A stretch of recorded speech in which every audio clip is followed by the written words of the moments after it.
So, we have one foe more powerful than the one that Goku originally beat after fulfilling an ancient alien prophecy.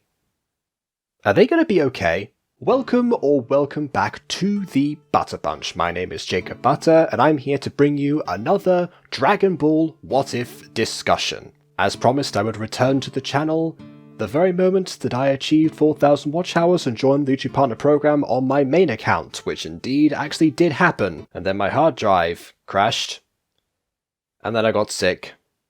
Oh well, I guess in that time I should actually, use that time to maintain the activity on the main channel, which is after all where everyone seems to be right now, and Community Guidelines Strike can't post on there for a week.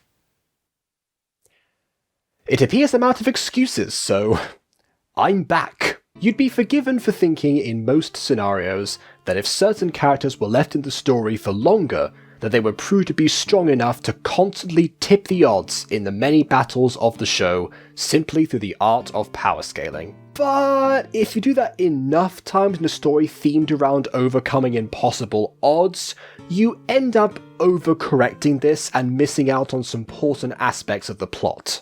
For example, if you power up Goku too much in the Jr Saga and he, say, beats Tao Pai Pai in the first encounter, then he has no reason to climb Korin's tower, thus no reason to meet the cat, and he likely wouldn't survive the King Piccolo saga, for example. And if, say, you have a poll in which 28 people vote for a very buffed up Raditz to be swapped with Ginyu, thus stealing the biggest Zenkai Goku ever received, you end up making him so strong that a certain spirit bomb works a little too well narratively speaking, and they don't end up discovering a certain further power known as Super Saiyan.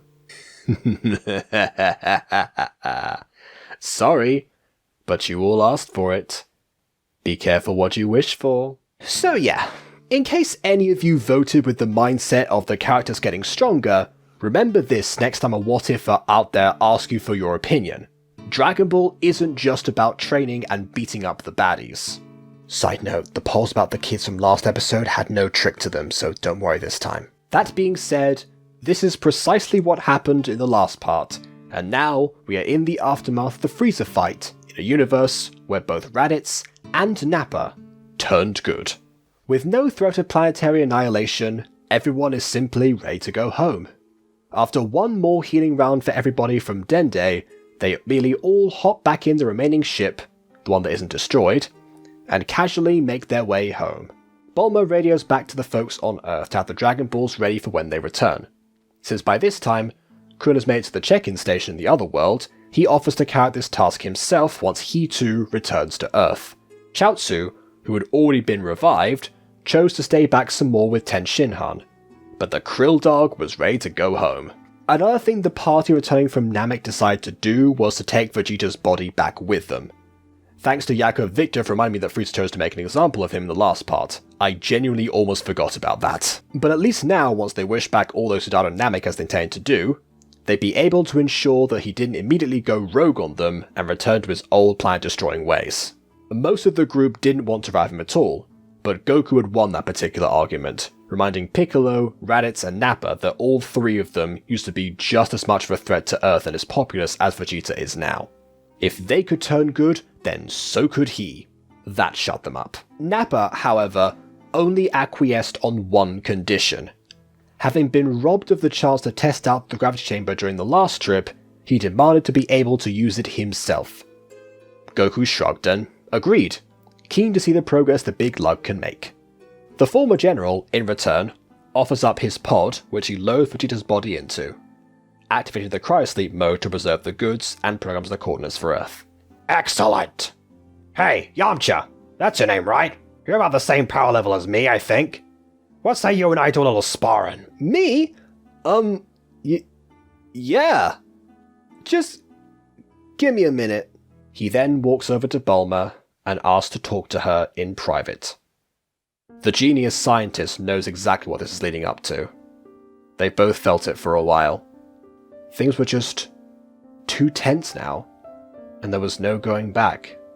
Upon returning from ending their relationship, Yamcha steps in the chamber with Nappa, ready to begin.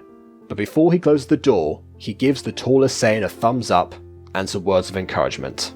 Raditz, take good care of her. The door slams shut. Huh? What was that about? Raditz wonders.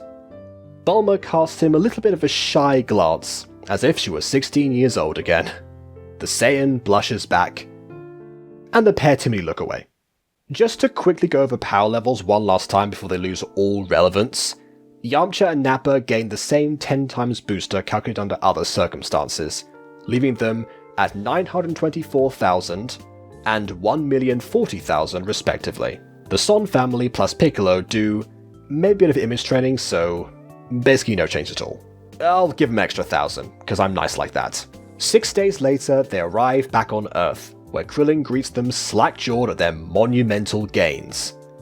After they greet the others, he points the Dragon Balls, ready to summon Shenron. Bulma makes the wish to bring back everyone who recently succumbed on planet Namek, with the exception of Frieza and his men. This, of course, brings back Vegeta, who bursts out of Nappa's frozen pod demanding an explanation, which he is given by Goku. I see. And what's to stop me from just flying back there and killing them all now?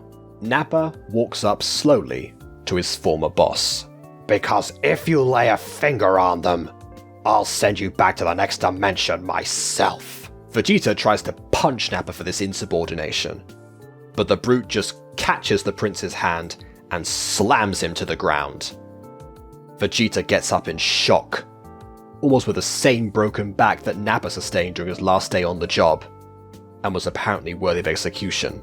He realizes that almost everyone there was now more powerful than him. Even Yamcha was nearly twice as strong. He decides to head off in space to a completely different sector of the galaxy. As tempting as it was for Nappa to enact poetic justice and blast Vegeta away, Goku eyes him down, and the big guy extends the same kindness that he had received about a week ago. Hard to believe that in such a short time he'd gone from planetary conquering crony with a power level of 4,500 to surpassing any of the Saiyans of old exponentially and having proper friends? Raditz was feeling something similar, with the added caveat of Bulma and her now undisguised affections. Romance under the Frieza Force was practically impossible for a Saiyan, or indeed most beings that were last of their kind. That being said, I can see the premise being explored in a fanfiction of some kind. I'll leave that in the capable hands of you wonderful folk. The lingering question for both Saiyans was, what do they do now?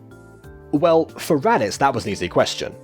He moved into Capsule Corp with Bulma and into Yamcha's old quarters. The pair became an item rather quickly, fascinated by the interests of the other. It had been a long time since Raditz had been around such a brilliant scientist after all. So, sorry to Fat Fox Clown who was keen to see Bulma still hook up with Vegeta. I know that usually happens around his return, but Raditz isn't going to waste any time, especially after what Yamcha told him. Indeed, given their history at this point, they'd all declared themselves official during the journey home. In Nappa's case, he had things a little more complicated. He didn't really have a concrete place to go or anything. But Yamcha came to his rescue. The pair moved into a house together, purchased with some of Yamcha's baseball money. It was still in West City, and sported plenty of gym equipment, and a gaming room once Nappa picked up that earthly hobby, putting his destructive instincts into beat-em-ups and FPSs. Ah, the good old days. Now a single and somewhat wilder man, Yamcha found that his new roommate had another hidden talent. He was actually a rather impressive wingman. Guess years of hyping up Vegeta had finally paid off. One day, they're in the VIP sections for Yamcha's team, celebrating yet another league victory. Nappa spots a woman who had been shyly glancing at his now best friend all night, as he'd been lapping up the praise from all the guests, particularly those of the female persuasion. Hey, I saw you taking out my pal over there. The woman suddenly became incredibly flustered. Me? No. Ah, come on, it's fine. You want to say hi? The woman looks over again as Yamcha eagerly flirts with a couple of the admins of the league itself. She shakes her head. He won't be interested in me. I'm just an intern. Ah, nonsense. Come on.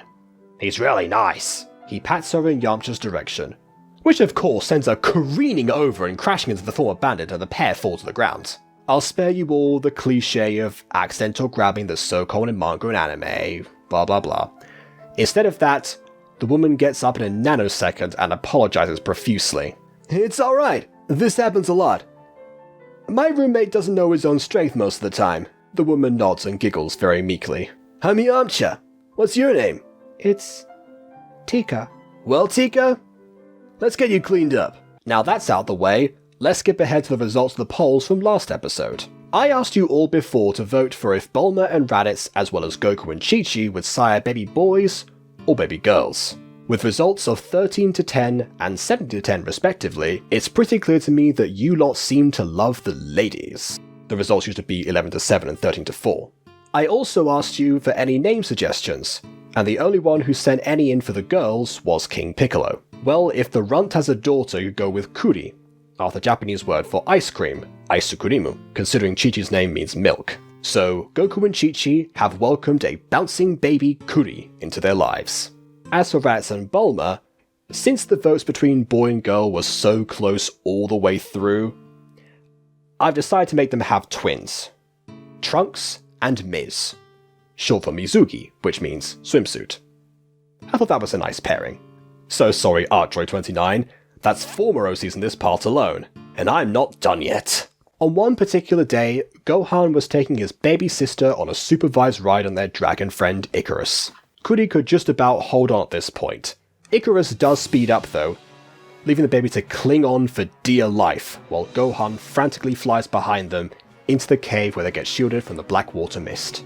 After heading to Kame House, as was the plan, they find Krillin and Marin just like in the original, but also have to contend with both Raditz and Nappa, both of whom have been contaminated along with Bulma and the twins. Raditz points to Nappa and the bulky brute surges forward, only to receive a wolf fang fist to the side. Yamcha's here! And he's not dying anytime soon. He also seems to have brought a friend along. Or was this a girlfriend? The question's for later. Before Raditz and the others can attack, Krillin performs a solar flare and allows the uninfected crew to fly away or be carried to the lookout. Yamcha puts his girlfriend down in the center of Korin's tower. Unlike Marin, she is shaking all over, clearly processing the implications of what just happened way more than her fellow newbie. Tika, it's alright. You're safe up here. Korin and Yajirobe are friends. Remember how I said my life includes a lot of dangers? Yeah. Seeing this is not helping, Gohan tries his own approach.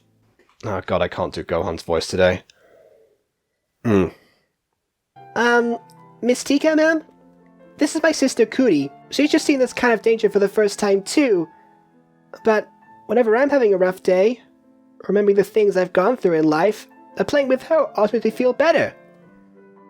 Maybe you two can help each other? Tika sniffles and nods with a small smile. She takes the baby, who also miraculously stops crying rather quickly. She thanks both Gohan and Yamcha, and wishes them luck saving the world. Now, despite the very close call with saiyans down at Kame House, Gohan, Yamcha, and even Krillin have almost no trouble at all taking on the Spice Rack. Krillin struggles a bit, him being much weaker than in canon, but is a great assist to Gohan in taking out Salt. The hybrid solos against Mustard, and the former bandit dispatches Vinegar before he can even transform. Spice survives long enough to do so, and goes toe-to-toe with Yamcha until Garlic Jr. brings out what he thought would be his secret weapon. Meanwhile, back down on Korin's tower, they're all busy playing poker. Except Tika and Kuri, who are busy staring into the distance. After Marin thrashes Korin again, the cat decides to take a break and check on his other guests. You two doing okay? Tika looks back, unsure of herself. I don't know. Yamcha told me all about this stuff, but seeing everyone now up close, how our closest friend Nappa just turned on us, we almost died. Now here I am talking to the Master Korin, who I thought was a legend until now. Korin was slightly taken aback at this. He sometimes forgot that he was hailed as a legend on Earth. They were all on sacred ground at this point. He thought to himself that Yamcha found himself a keeper. Okay. Do you remember when King Piccolo took over? Tika did.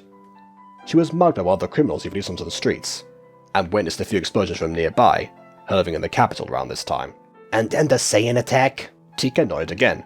She'd only just been hired as an intern at that point, and was brought in to file paperwork on some fallen players during Nappa's best day ever. It only just clicking now who the world's best wingman actually was. So, you see, the world's always gonna have dangers. And whether you're around Yamcha or not, you might get caught in the crossfire. And you now know that you're dating one of the guys that can protect this planet from all that stuff. Tika smiles and hugs Kuri, who was sitting on her lap. Corin was right. Yamcha was worth sticking around. Meanwhile, back on the lookout, possessed Piccolo curb stomps them all with barely any exerted effort, but wastes even less time, showing that said possession didn't work, and attacks Garlic Jr. directly. Now, Garlic Jr. may be immortal, but even that's not enough. Remember the scene in SAO where Kirito's wounds heal faster than opponents can make them? Basically that. Garlic Jr. can't make a dent in Piccolo, even though he could never tire. So naturally, he summons the Dead Zone, getting a fair distance away from Piccolo, forgetting he wasn't alone. One double Sunday from Gohan later, and he is gone, back to the shadowy realm from whence he came. Not long after that, Kami undoes the effects of the mist as in canon, and the group fly down to Corin's tower, the world free of threats to its existence. That is until King Cold shows up, also Vegeta. A few months after the Garlic Jr. incident, the prince lands outside Capsule Corp as before. All the Saiyans and their families are there for a little playdate. Bulma makes him take a shower and change to his classic pink shirt, which honestly suits him, I think. Suddenly, all of them sense the tremendous ki that only a few of them to that day were able to match. Leaving the babies with their mothers, the Z fighters take off towards Idiot Rock. Landing alone this time, King Cold gives the order to his soldiers to fly off and get rid of the pest that offed his son. The soldiers, obviously quite apprehensive, start to fly off until they are sliced into pieces. But not by a sword this time. A giant piercing boomerang slices through them all, seemingly having not been thrown by anyone. The device then changes trajectory, flies into the air, and transforms to a young girl with unruly hair, dark skin, a gi branded with the Capsule Corp logo, a bandana, which the Z fighters knew they'd seen before but couldn't quite place, and ribbons on her hands, which she stretched out in all directions, disarming the sliced soldiers. As gravity kicked in around her, she yanks the ribbons, blowing up the blasters, and lands right in front of King Cold, as the weapons retract. Ah, so you must be the one who ended my baby boy. And what do you call yourself? Not that I particularly care, it's just nice to put a name to the face before I eviscerate you. My name is Masala. And no, I didn't end your son. She gets into a stance. But you might want to rethink which one of us is dying today. And that is where we conclude things. For the time being. So yeah, turns out there was a lot to cover this time. And my camera died halfway through that, so I had to record it several times. No chance of thinking this one is too rushed, that's for sure. Then again, despite what I said earlier about the polls and my secret plan from a couple of parts ago, I really do appreciate your feedback, ideas, and opinions, like I always say at the end of these videos. At the time of writing this, my last video on poll cards came out, but because I accidentally published it before it shows as a new upload, so my last experiment with them ended as a failure. But I hope I haven't discouraged you all from voting in the future, albeit in the comments. It's thanks to you lot that we have 3 new Saiyan hybrids to play with on top of some other new faces after all. All I want to take away from the experience of today is to be careful what you wish for. One simple change can domino out of control. That is the very nature of whatifery after all. I don't have a poll for this part, but there will be more to decide in the future. No matter how long it takes, this scenario isn't going anywhere. And just to come out of script for a second here, speaking of how long it took, I'm sorry that I haven't posted anything on this channel in such a long time. I know that I said that I was going to focus on the main channel and getting the watch hours and stuff. I don't know how long that was going to actually take, and then everything else at the beginning actually happened. But I am back now, and I promise to wait for What If Goku Married Sooner, the next part, will not be nearly as long, as someone has already also contacted me about that as well. You don't deserve to have to wait that long, and so you shall not. But for now, let me know your thoughts on means of liking or disliking, and leaving your comments on where the discussion could go. I'll see you all soon enough for another Butter Bunch video. Toodle pip.